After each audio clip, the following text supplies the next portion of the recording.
Hello, everyone, and welcome to the first in our inaugural series of Innovation Summits, Achieving Health Justice Together.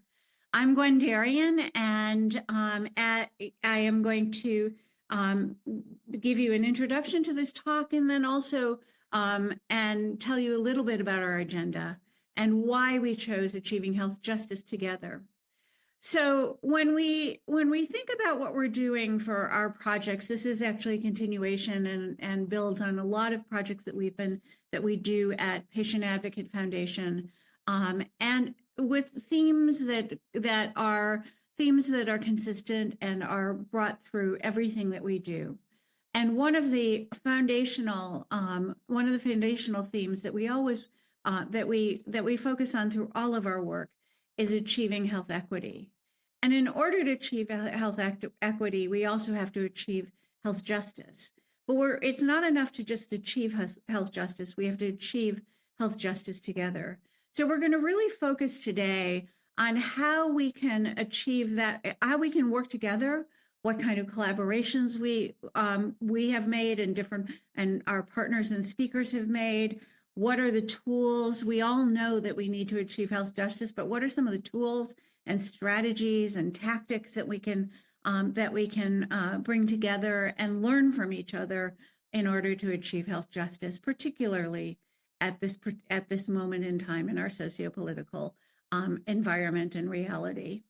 So as we were thinking about this as the summit, as the Innovation Summit, we know that a lot of people think about innovation as innovation in biomedical research or innovation in engineering or innovation in something that that doesn't really touch people in the same way as we think about innovation.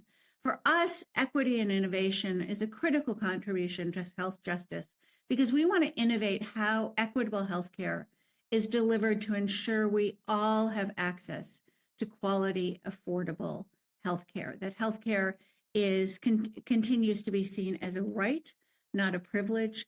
And that is one of our foundational principles at Patient Advocate Foundation. It's what we were formed on. It's what we continue to do.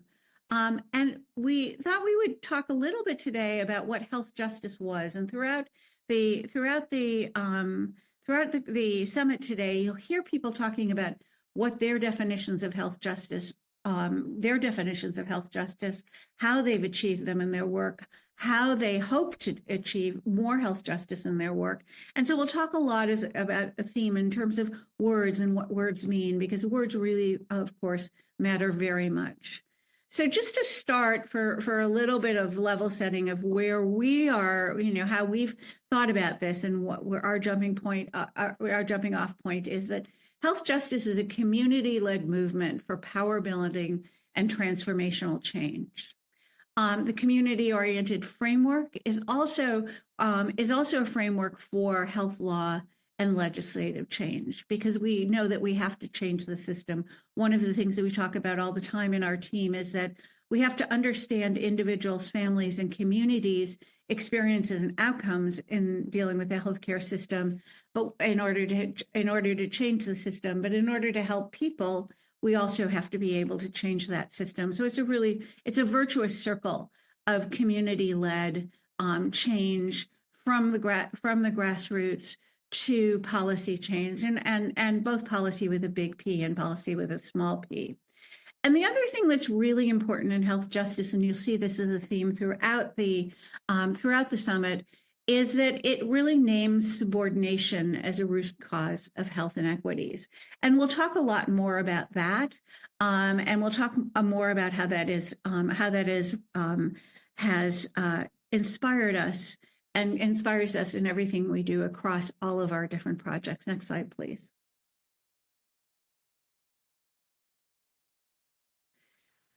So, as I mentioned earlier, everything that we do is really built upon what we've done before. But it also, and I think that the work of Heather McGee, who is the author of The Sum of Us, really was a major inspiration that really captured this moment that we're in, as well as as beautifully articulated the work that we would like to do with this summit, and we hope that we will be able to do together. So the sum of us is really focuses on when we all rise, because when we all rise, we rise together. When we look at when we look at things as a zero-sum game, meaning if I win, you lose. If you win, I lose. Then we're really not changing the system together. We're not changing our health, access and equity in healthcare, and we are not fulfilling our compact to our friends, our families, our communities, and the society in which we live.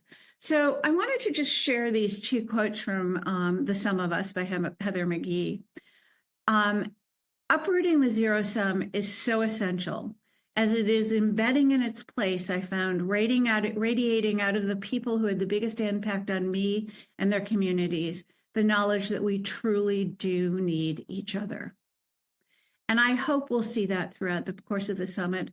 And I hope that we'll be able to talk about that, interact with that, and continue to carry that on after the summit.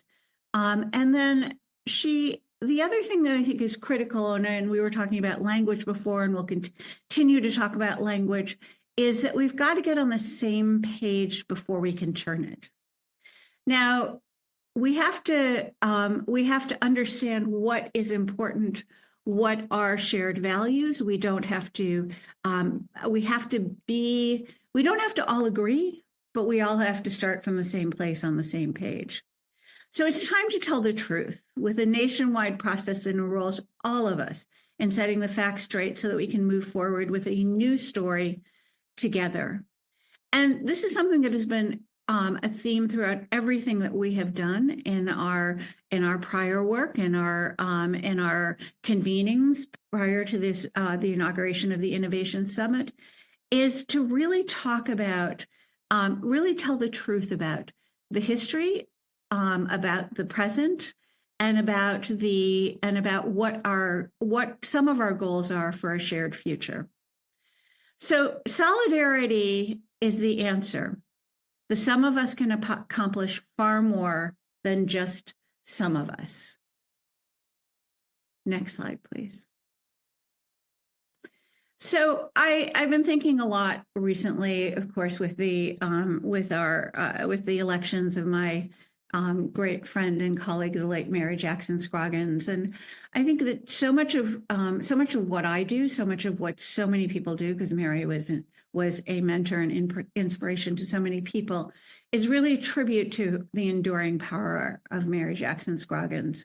She was a health justice advocate who mentored and inspired and co-created with me in the quest for health equity.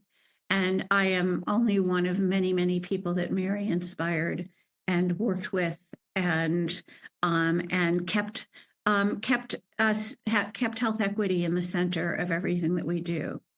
She taught me strategies, and together we developed tactics to fight the zero-sum game. And we may not have named it the zero-sum game at that point, but that's exactly what it was. It was really about how do we ensure that we all rise together, and that we all think about what we're doing, that we all are concerned for others, not just for ourselves, not just for our families, because we know that we have to do this together. So in the words of Heather McGhee, Mary insisted, at first I put encourage, but then I thought, no, it's Mary Jackson Scroggins, it's insisted that we take off blinders to see what we're conditioned not to see. We don't simply look at things through a new lens, but we actually have to take off our blinders because the lens is there. We're just not seeing it.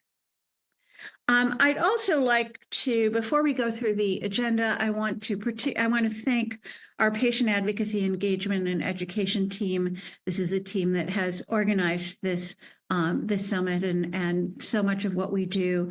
And I'd like to particularly thank Caitlin Donovan, Ashley Freeman, Jamie Trotter, and Christine Wilson. So I'd like to go on the next slide, please. So here's our agenda for the day. While you were waiting for the summit to start, you saw all the faces of all of our different speakers. We love starting with the faces, so you can see a visual of who you can have a visual idea of who you're going to see. So our next, I will introduce our next keynote, but after that keynote, we're going to have a conversation between Lily Tyson Head and Jamie Trotter about transforming the legacy of the United States Public Health Service study of untreated syphilis in the Negro male at Tuskegee and Macon County, Alabama. And one of the things we'll talk about a lot in that is how language has framed how we see the study, the U.S. Public Health Study, and also, and the shorthand, both by calling it Tuskegee, but also the shorthand of that as being one of the foundational reasons for mistrust and distrust in the healthcare system. And as most people who know me know, I always say that's the absolute wrong way of approaching that question, because the question is why the healthcare system both exploited and distrusted the historically minoritized and marginalized communities. Then we're going to have a very interactive presentation by Olga Lucia Torres, Listening as a Tool to Achieve Health Equity, and you will all have an opportunity to participate in that session. And some of you have heard Olga before, and she does, it's an incredibly evocative, moving, and deep way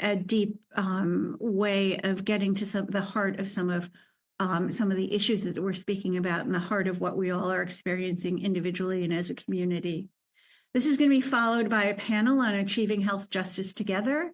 And the panelists represent a number of different viewpoints and a number of different communities that we want to highlight in our quest to achieve health justice together.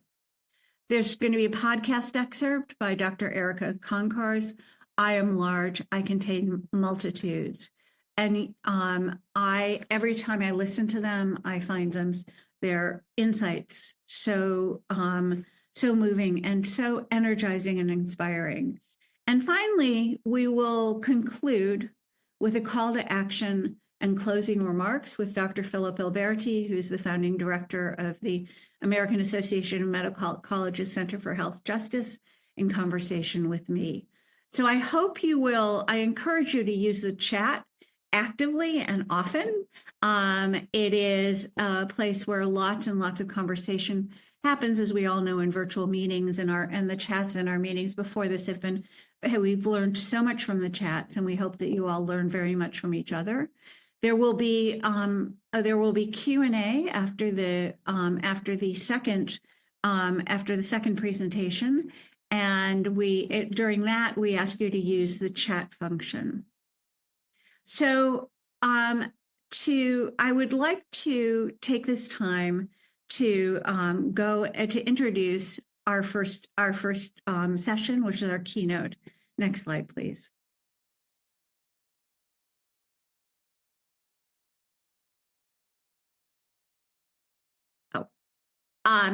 So our keynote speaker is Dr. Ayla Stanford.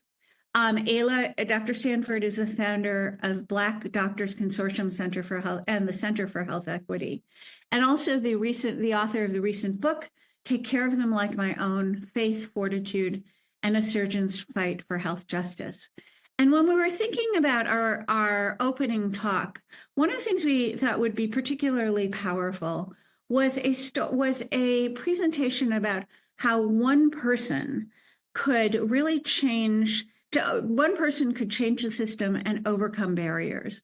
And as she talks about, most of us have a pre-COVID and a post-COVID story. And what Ayla Stanford did during COVID, it was to bring healthcare, bring testing, bring vaccines to North Philadelphia, and a very, very underserved and vulnerable population, vulnerable because of the fact that so many people in that community were considered essential workers. And she did this. it was driven by her as a person, but she did not do this alone. She did this in collaboration. She founded a collaborative, the Black Doctors Collaborative, which was founded during COVID times. She opened a health clinic in North Philly, and the Ayla Stanford Center for Health Equity. And she worked with a number of partners, including University of Pennsylvania, Temple University. But first, before she did anything, she went to the community. And she went to her community, the faith-based community in North Philly, and worked with them to really set up a program that met the needs of the community as articulated and as by the community, rather than coming in from the top down. And you'll see this again as a theme throughout this whole summit, is how everything begins with the community. We learn from the community. The questions are in the community, and the answers are in the community. So thank you so much for joining us today. I look forward to seeing the chat. I look forward to experiencing with you all of these extraordinary sessions. And I look forward to learning from you as well as all of our speakers. Thank you.